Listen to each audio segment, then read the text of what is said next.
뭐 요걸 그 친구한테 줬더니 굉장히 기분을 상하면서 버리더라고요. 돈을. 이건 돈이 아닌 거예요. 이건 돈이 아닌 거예요. 금리를 낮췄을 때 우리가 기대하는 효과가 전혀 안 생긴 거예요. 정반대로. 완전 정반대로 가버린 거죠. 그래서 야, 이거 뭐냐. 이게 그 당시 이슈였었어요.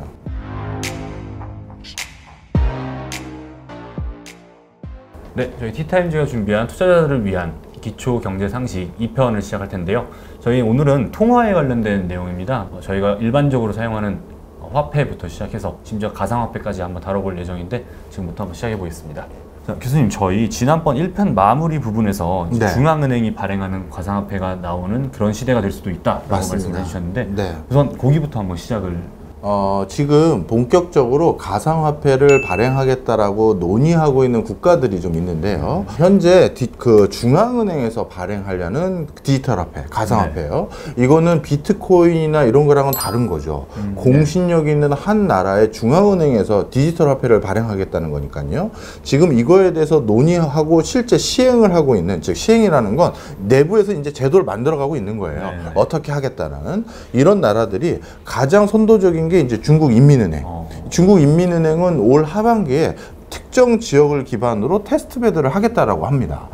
QR코드를 바탕으로 그 QR코드로 직접 물건을 사고 팔면 그 사람의 계좌로 중앙은행에서 발행한 가상화폐를 뭐 입금해주는 그런 형태로 지금 하겠다라고 했고요. 아마 이거는 중국에서 일부러 흘린 것 같은데 중국에서 가동하려는 가상화폐의 어떤 메커니즘이 어떤지를 네. 살짝 전 세계에 지금 영상이 하나 떠도는 게 있어요. 우리 두 분 기자님들, 자, 바로 취재한 내용이 이겁니다. 바로 이 화면이 있는데 네. 이게 이제 중국이 얘네가 이렇게 가상화폐를 유통하려는구나 이런 게 있고요. 그 다음 이제 일찌감치 가상화폐에 대해서 중국 못지않게 발빠르게 대응하고 있는 게 전 세계에서 종이화폐를 가장 적게 쓰는 나라 중에 하나로 꼽히는 스웨덴입니다. 스웨덴의 중앙은행은 릭스방크라고 부르는데요. 네. 이 릭스방크는 굉장히 일찍 시점인데 2016년부터 이 크로나라고, 크로나가 원래 그들 화폐단이잖아요. 네. 그런데 디지털 크로나라고 하는 이 프로젝트를 추진해 왔고 2016년도에는 연구만 했었어요. 이걸 하면 어떻게 해야 되는지, 했었을 때 어떤 부작용은 뭔지 이런 걸 연구만 시작했다가 이제 그것을 본격적으로 시행하기 바로 직전까지 와 있다. 이렇게 보시면 될 것 같고요. 그 다음에 전 세계적으로 교육을 하면서 뭔가 대금을 받고 대금을 지급하는 과정에서 여러 공신력을 부여하기 위한 뭐랄까요, 그 수수료를 납부해야 되는 부담을 갖고 있었던 나라가 바로 네덜란드입니다. 네. 네덜란드는 대외 의존도가 우리나라보다 때로는 어떤 해에는 더 높은 그 수출 의존도가 가장 높은 나라 중에 하나거든요. 이 네덜란드 중앙은행이 중앙은행의 내부에서 쓰는 DNB 코인이라는 이걸 개발을 완료해 놓은 상태입니다. 그러니까 완료를 해놨으니 이제 사용만 하면 되는 거예요. 이건 왜 그러냐면 워낙 수시로 거대한 자금을 입출입하는 여러 시중은행이나 어떤 회사들이 있잖아요. 네. 근데 그 회사들이 이거를 내가 3개월 뒤에 어디 대금 납부하기 바로 직전에만 잠깐 놔둬야 되는데 그거를 이렇게 저장하고 또는 대금을 그걸로 납부하기 가장 편한 방식이 결국 가상화폐 아니겠어? 그래서 네덜란드 중앙은행은 그런 목적에서 수행을 하고 있고요. 이렇게 많은 전 세계적인 은행들이, 중앙은행들이 이렇게 중앙은행에 관심을 보이다 보니까 세계적인 금융 허브 역할을 하고 있는 영국 중앙은행 역시도 야, 이거 우리가 계속 넉넉히 있을 수는 없다. 그렇다면 우리는 연구라도 해보자. 이렇게 네. 지금 돌아선 상태고요. 그 다음에 미국이, 중국이 정말 이 그 디지털 화폐를 발행할까 말까 뭔가 긴가민가하게 보다가 네네. 실제 올해부터 시행을 한다라고 하고요. 특히 미국은 하나의 고민거리가 더 있었거든요. 미국의 페이스북이 자체적으로 네. 가상화폐인 뭐라고 부르죠, 그걸? 리브라. 예, 맞습니다. 리브라라고 불리우는 가상화폐를 만들어서 그걸 유통하겠다고 이미 선포를 해놨거든요. 네. 그런데 이 그 페이스북을 사용하는 전 세계 유저가 25억 명이에요. 25억 명이라는 건 진짜 어마어마한 숫자들이거든요. 이 사람들이 거기서 결제를 하거나 거기서 송금을 하거나 거기서 음악을 듣거나 할 때 이걸 쓰기 시작한다라는 건 엄청난 시장이거든요. 그러면 이거는 달러를 위협할 수 있는 대체제일 가능성이 많아요. 때로는 보안제일 수도 있고요. 네. 그래서 미국 재무부는요, 미국 의회 발표에서 뭐라고 했냐면 최근 페이스북이 리브라라는 가상화폐를 쓰려고 하는데 우리 미국 재무부에서는 달러의 위상을 지속적으로 유지하기 위한 각고의 노력을 하면서 이 달러의 위상을 지켜나갈 것이다 이렇게 천명을 했어요. 네. 그 얘기는 무슨 얘기입니까? 페이스북 니네 가능하면 하지 마라. 니네 왜 그래? 이런 약간 그렇죠. 견제인 거예요. 네. 그러면서 본인들은 당분간 가상화폐에 대한 적극적인 어떤 움직임을 할 생각이 없다라고 했었는데 리브라가 지금 본격화되기 시작하기 바로 직전이고요. 네. 그리고 리브라 근처에 전 세계에 내놓으라 하는 회사들이 모이기 시작했어요. 대표적으로 비자하고 마스터. 아, 결제 송금 그렇죠. 세계적인 회사들이. 그렇죠. 이렇게. 이 회사들도 우리도 그거 껴주세요. 리브라랑 같이 우리가 할 수 있게 뭐 해주세요. 해서 달려왔고요. 네. 그뿐만 아니라 1차적으로 우리가 협력사다라고 하면서 네. 그 페이스북에서 이제 리브라 근처에 그 여러 협력사들 로고가 네. 있는데 요 화면에서 보신 이 많은 회사들이 우리도 껴달라 하면서 찾아온 겁니다. 이렇게 라인업 공개하듯이. 그렇죠. 네. 이렇게 쟁쟁한 회사들이 다가오다 보니까 이제 미국도 더 이상 뒤로 빠질 수가 없는 거예요. 네. 그래서 미국도 우리도 디지털 화폐에 대해서 적극 모색 중이다. 논조가 완전 바뀌어버렸어요. 자, 그러다 보니까 바로 위에 있는 캐나다.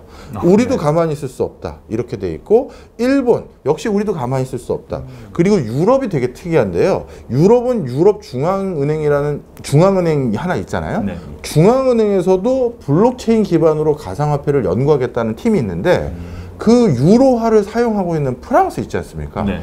프랑스는 프랑스 자체적으로 또 가상화폐를 또다시 연구하고 있어요. 그러니까 프랑스는 유로화를 기반으로 한 유럽 중앙은행의 가상화폐 팀이 있고 프랑스 자체적인 그 가상화폐 팀이 좀 따로 있는 상황이다. 이렇게 보시면 되겠습니다. 그야말로 전 세계적인 가상화폐 뭐랄까요? 붐이라고 해야 되나? 예. 뭐 중국, 스웨덴, 네덜란드 등 지금 많은 나라들이 이렇게 네. 연구를 하고 도입을 검토하고 있는데 그럼 뭐 실제로 벌써 가상화폐를 도입한 국가들이 있는지 좀 궁금한데요. 예, 제가 한 곳 직접 갔다 왔습니다. 올 초에 출장이 있어서 갔다 왔는데요. 베네수엘라입니다. 예. 베네수엘라요? 베네수엘라는 페트로라는 가상화폐를 하나 이제 본인들이 개발을 한 거죠. 이 베네수엘라가 전 세계 최초로 이렇게 디지털 가상화폐 중앙은행에서 발행하는 이걸 정확히 우리가 약자로 CBDC라고 불러요. CBDC. 예, 센트럴 뱅크 중앙은행에서 발행하는 디지털 커런시. 그래서 CBDC라고 부르는데 CBDC를 전 세계에서 최초로 상용화한 나라가 베네수엘라인데요. 베네수엘라가 이걸 하게 된 배경은 참 비운의 스토리인데 이거 간단히 설명을 드리면 네. 베네수엘라가 최근에 아마 아시죠 기자님? 네네. 하이퍼 인플레이션이 보통이 맞습니다. 아니에요. 술에 돈 끌어. 맞아요. 제가 아직도 잊혀지지가 않는 게 그 빵을 하나 샀는데 돈 다발을 주더라고요. 그 거스름 돈으로. 잔돈으로. 네, 잔돈으로. 근데 제가 놀라운 건 이 돈 다발도 최근 3년 동안 화폐 개혁을 2번 해서 공을 7개를 지운 거래요. 7개.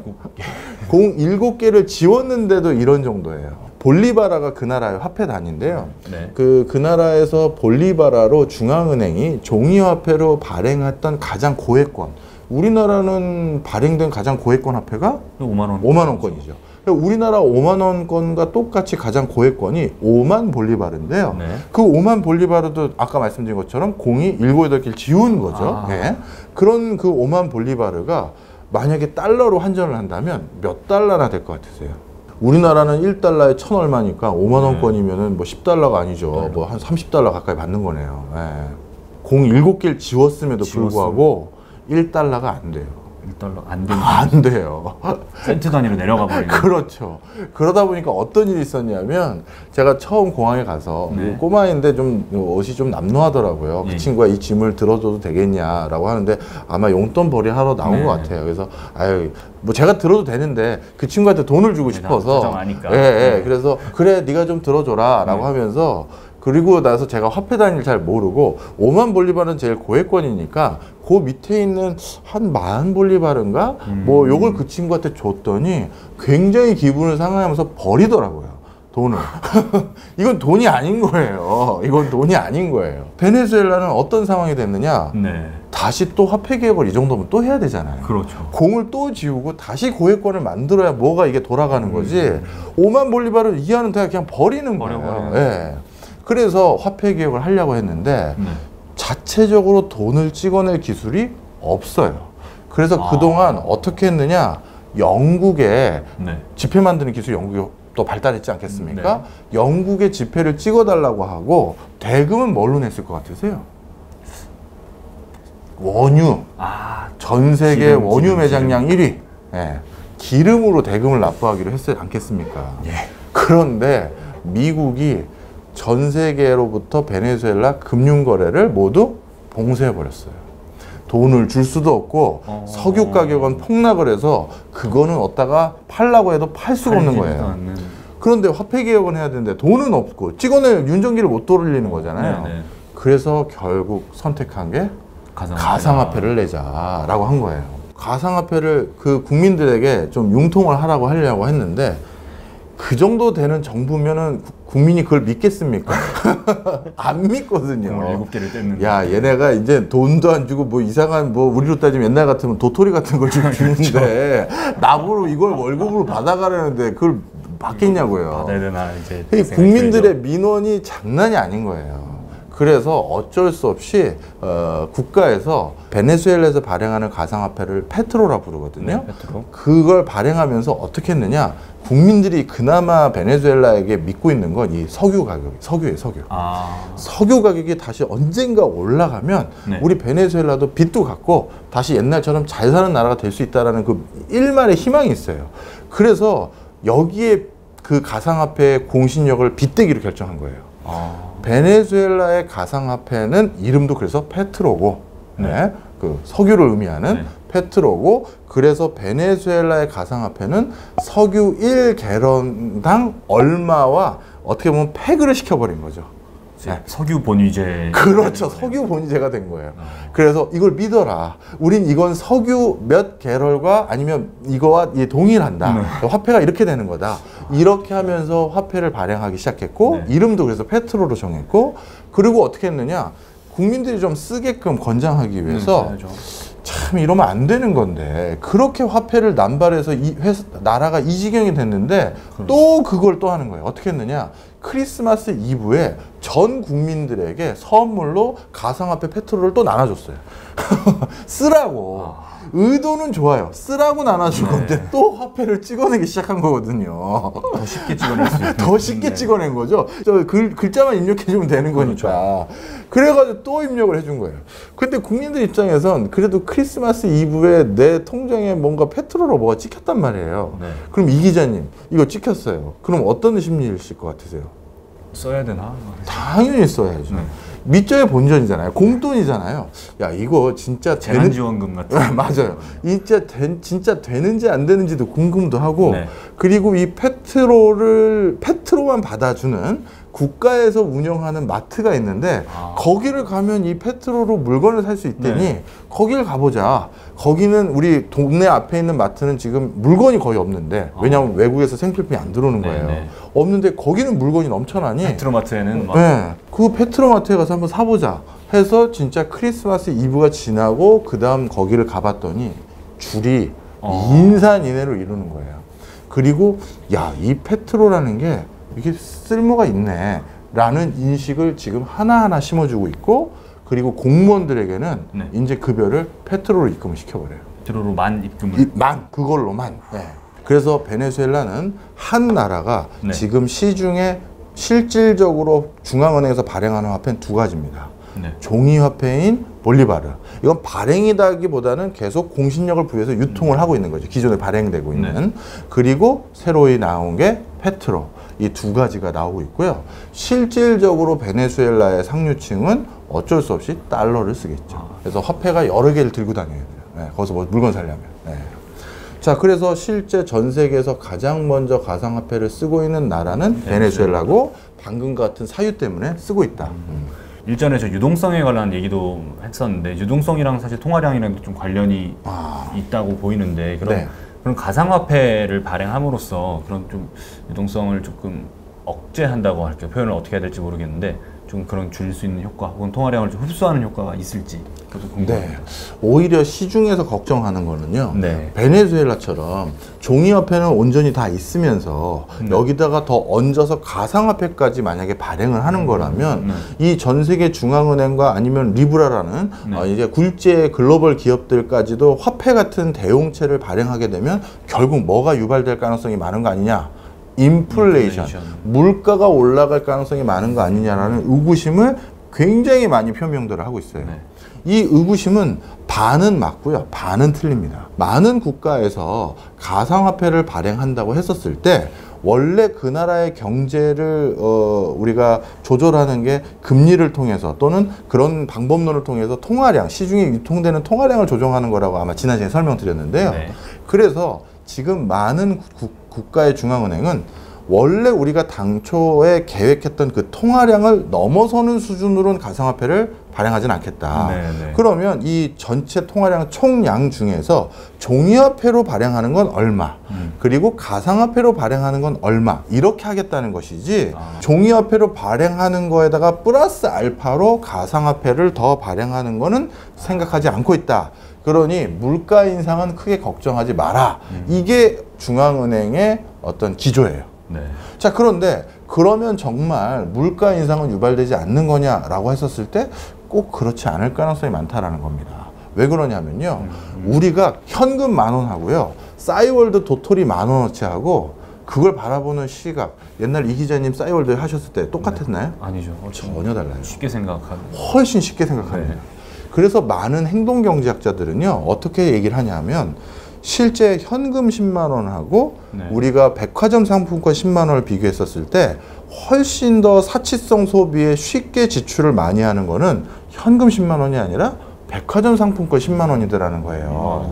왜냐하면 이거는 마치 공돈 같고 네. 덤인 것 같으니까 야, 나 상품권도 있는데 뭐가 필요하지도 않았는데 이거 가지고 뭘 사볼까 이런 생각도 하잖아요.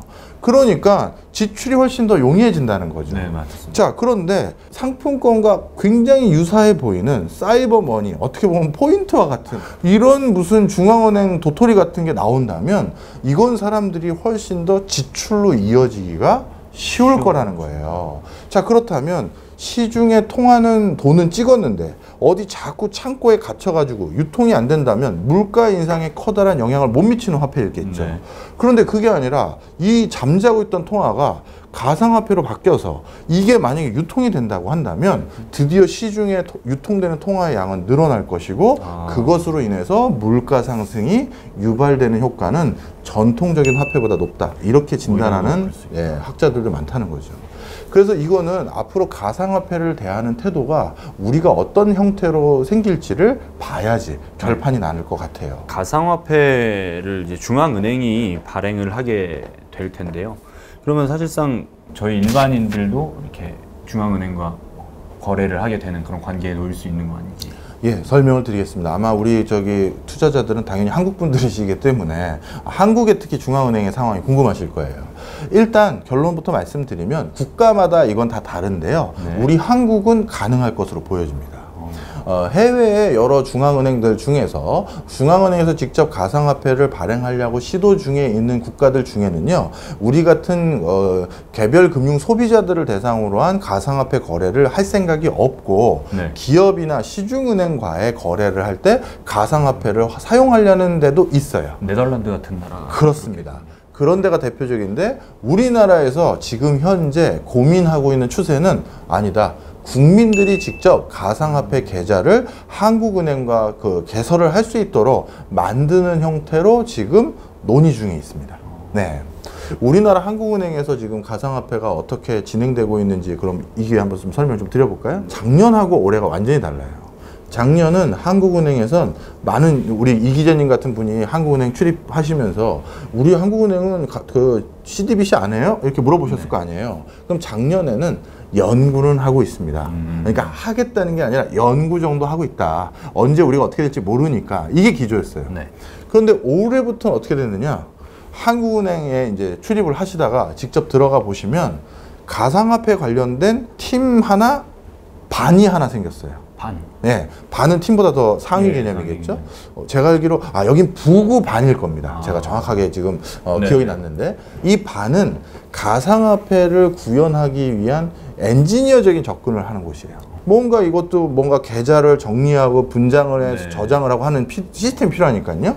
그 엔지니어적인 접근을 하는 곳이 하나 있고, 그 다음에 이 가상화폐를 제도권에서 수용을 해야 되잖아요. 네. 그러려면 금융 관련한 법 제도를 다 개정을 하거나 그렇죠. 개편을 해야 되는데 바로 그런 거를 논의하는 팀이 또 하나 생긴 거예요.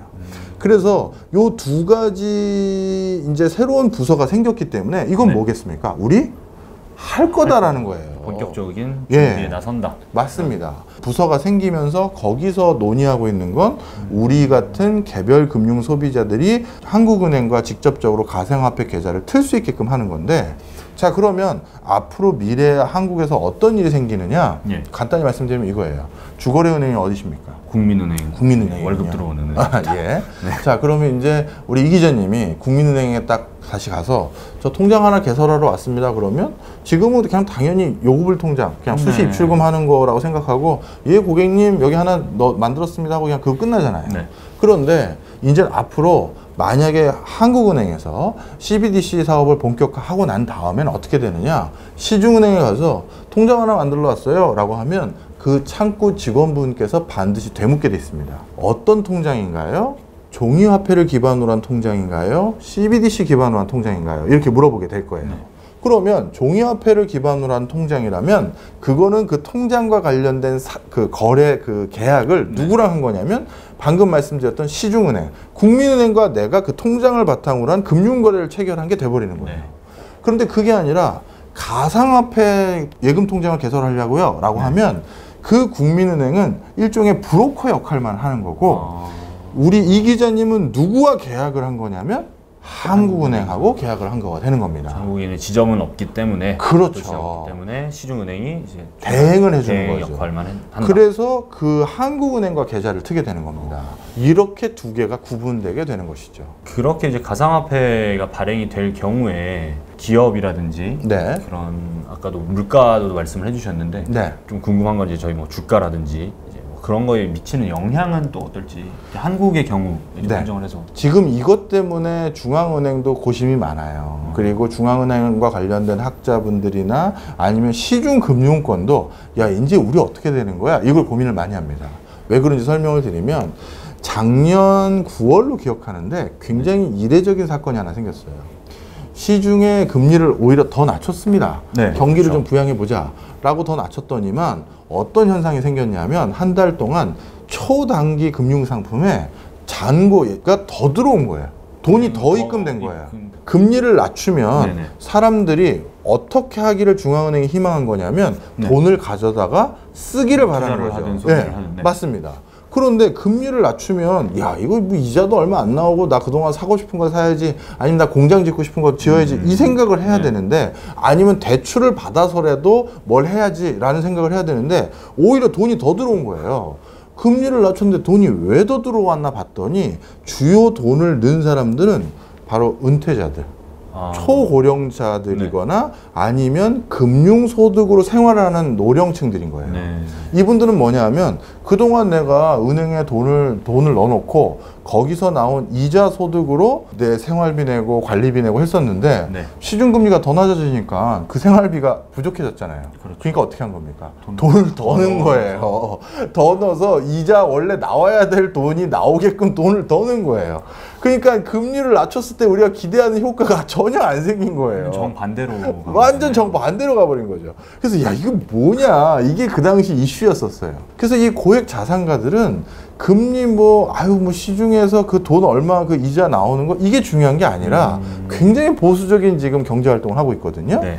자, 그런 보수적인 그 금융 소비자들을 더 딥하게 연구를 해보면 네. 어떤 기질이 있냐면, 저 최근 5년 동안 국내에서 가장 크게 성장하고 있었던 비즈니스가 하나 있습니다.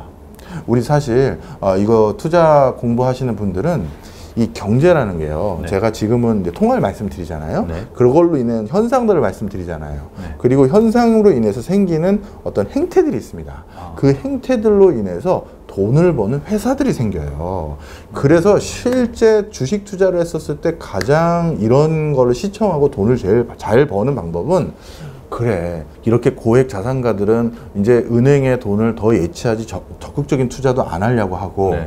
그렇다면 그 사람들은 도대체 자기가 가지고 있는 돈이 얼마나 더 있었길래 금리가 떨어지자마자 돈을 더 넣고 이렇게 하느냐, 이런 상상을 하시면서 네.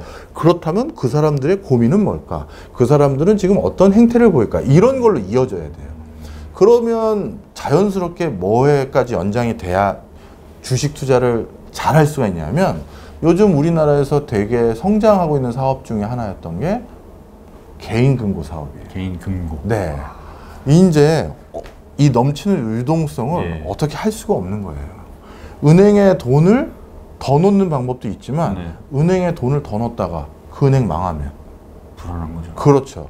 우리나라 예금자 보호법상 예. 한 은행에는 5천만 원까지만 보장을 해줘요. 그래서 초고액 자산가들 같은 경우는 통장이 여러 개 있는 이유가, 그게 괜히 돈 자랑하려고 그런 게 아니라 한 은행에 내 전 재산을 거의 다 넣어놨다 그 은행 문제 생기면 어떻게 5천만 원만 되겠어요? 남는 거죠. 그렇죠.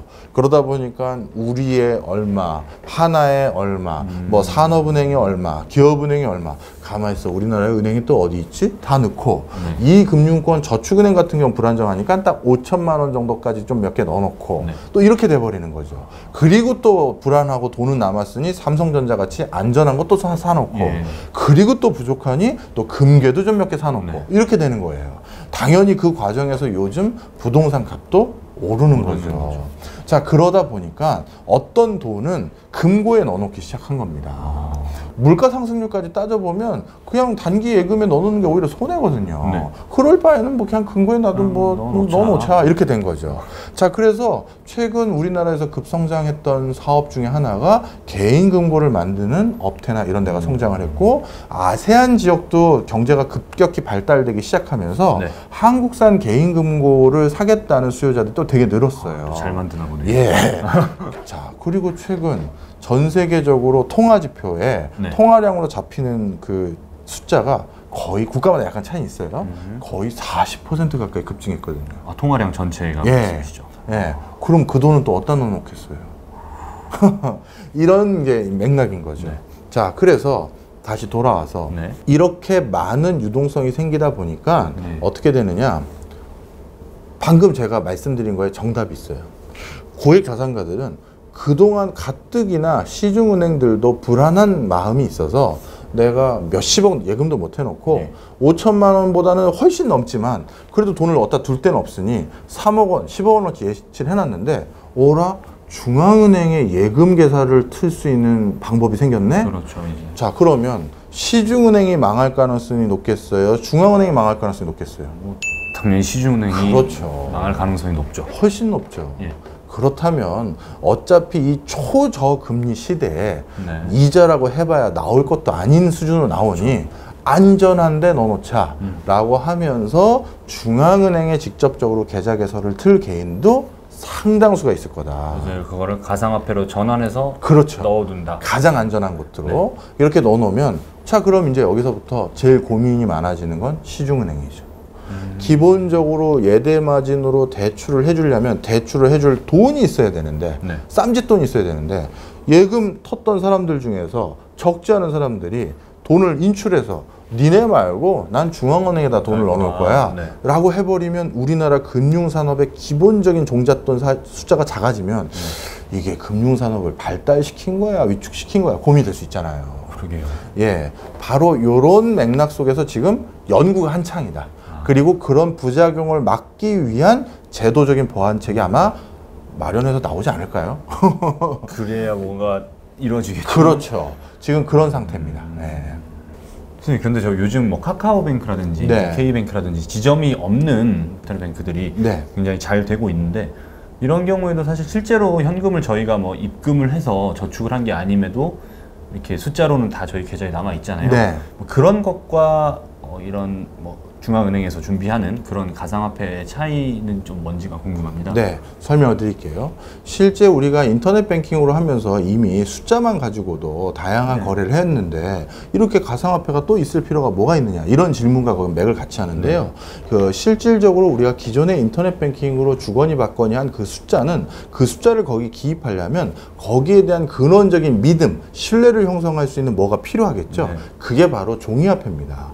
그래서 바로 우리 지금 전 국민이 어느 누군가의 계좌인지는 모르겠습니다만 거기에 다 숫자로 뭔가 다 금액이 써 있잖아요. 네. 그 숫자를 전부 다 합치면 어딘가 있는 종이화폐와 그 금액이 딱 맞아야지만 그게 말이 되는 거예요. 네, 네. 그죠?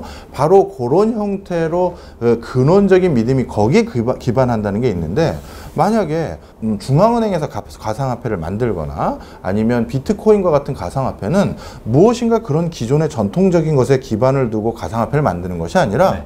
그냥 없는데 일 알갱이 같은 걸 하나 만들었어요. 네. 이제 이 일 알갱이가 무엇인지 모르겠지만 가치가 있어. 이렇게 그냥 새로운 뭔가를 근거를 만들어 버린 거예요. 그리고 우리는 그 누가 만들었는지도 모르겠고 누가 어떻게 관리하는지도 모르겠고 그걸 관리 운영하는 체계도 사실 미흡한데 그거를 그 일 알갱이를 요즘 한국은 비트코인 하나를 한때는 천만 원 이상의 가격에 네, 사기도 그렇게 했고 거래를 미국도 그걸 몇백 달러 이상의 거래를 하기도 했었었고 네. 뭐 이런 현상이 생기는 거죠. 그러니까 가치를 부여하는 근원적인 요인이 달라지는 거다 이렇게 보시면 됩니다. 따라서 전통적으로 네이버머니니 카카오뱅크에서 사용하는 네. 뭐 이런 거는 종이화폐에 그 근거한 범죄에 들어가기 때문에 가상화폐로 보진 않는 거죠. 그러면 아까 조금 전에 비트코인 얘기가 잠깐 나왔는데 네. 우리 중앙은행에서 준비하는 가상화폐와 비트코인은 또 근원적으로 좀 뭐가 다른지 네. 개괄적으로 좀 궁금합니다. 네.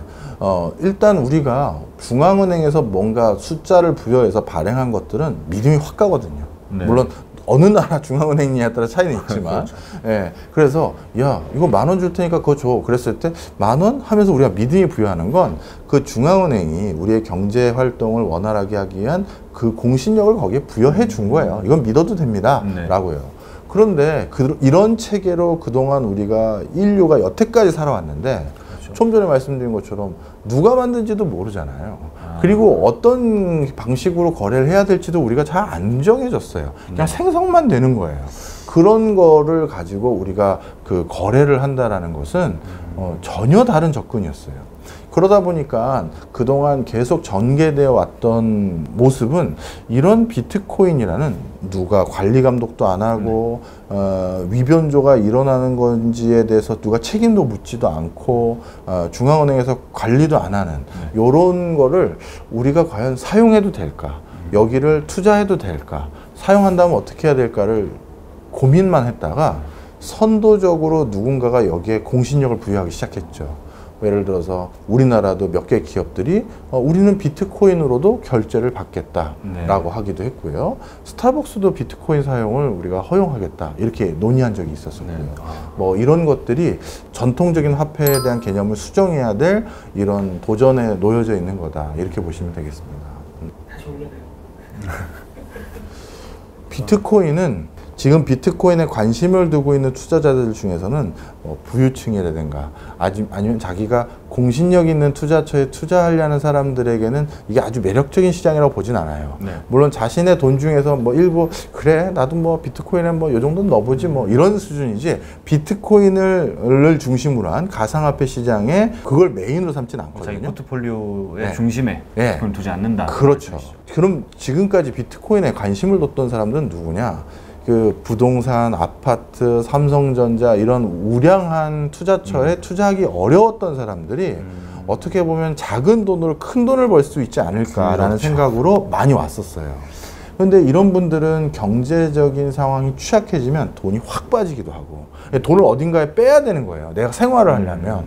그러다 보니까 최근 비트코인에 저장되어 있던 자신의 돈을 많이 인출했던 거래소의 모습들이 많이 목격됐던 게 코로나19로 제일 먼저 취약해진 계층이 비트코인 같은 데 있었었구나라는 게 확인이 된 거죠. 그래서 이들 계층이 비트코인에서 얼마나 돈을 많이 인출해 나가느냐가 비트코인 가격이 떨어지는 요인으로 작용할 게 하나 있는데요. 근데 한 가지 분명한 것은 비트코인은 누군가가 선의로든 진짜 어떤 미래지향적인 신산업이라고 봐서 선의로 비트코인에 공신력을 부여하든 아니면 악의로 공신력을 부여할 가능성도 굉장히 높아요. 우리 뭐 세계적인 혁신가들은 새로운 것에 대해서 도전하고 싶은 니즈가 항상 있어요. 네. 뭐 대표적으로 테슬라, 스티브 잡스 이런 사람들은 새로운 걸 내가 활성화시켜 보려고 해. 이런 거가 어떻게 보면 자신의 어떤 카타르시스를 주는 것 같아요. 네.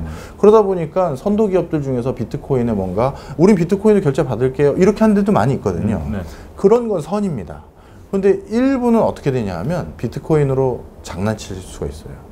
대표적으로 지금 비트코인에 적용하고 있는 제도는 한국거래소처럼 네. 주식이나 채권을 거래하기 위한 체계적인 시스템이 아직은 없잖아요. 거의 경매장. 맞아요. 맞습니다.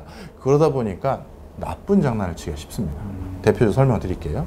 내가 비트코인 시세에 영향을 줄 만큼 공신력 있는 회사의 간부 사원이라고 가정을 해볼게요. 네. 뭐 예를 들어서 스타빈 네. 이런 회사가 있다. 스타빈이라는 커피숍 회사가 있어요. 세계적인 체인 네, 회사예요. 세계적인 회사. 네. 그런데 내가 거기에서 신규 마케팅 최고 본부장인 네. 뭐 역할을 하고 있는데 CMO 같은 걸 하고 있는데 내가 만약에 비트코인으로 우리 스타빈도 결제를 받겠다라고 선언하는 순간 비트코인은 호재가 될 거란 말이에요. 그렇죠. 엄청나게. 호재가 될 건데 그렇다면 내가 그거를 발표하기 전에 미리 산후. 그렇죠. 그렇게 할 수가 있잖아요.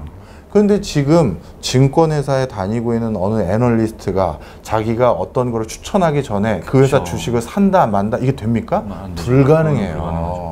오히려 사내에 있는 부서들 간에도 차이니즈 월이라고 해서 철저히 정보 교류를 차단하는 부서들이 있어요. 왜? 시세 조작을 하면서 문제가 생기면 안 되니까요. 그렇죠. 뭐 그게 고이든 아니든. 그렇죠. 바로 그래서 전통적인 제도권 금융 투자처에서는 공정하고 페어한 게임이 되도록 정말 다양한 제도적 보안 장치를 정말 100년이 뭐예요? 200~300년 이상 동안 야 이런 장난을 치네 라는 걸 보면서 이걸 제도로 만들어 왔거든요. 그런데 비트코인은 아직 그런 게 없거든요. 그러니까 누구든지 장난을 칠 수가 있어요. 그래서 그 장난에 누구는 편승해서 야 누군진 모르겠지만 선인지 악인진 모르겠지만 누구 엄청나게 큰 회사가 또 이걸로 뭐 결제 받는데 네. 그래서 오늘 또 한 10% 올랐어. 그래서 돈 버는 사람들도 생기겠죠. 그렇죠. 이런 상황이라고 저는 보여집니다.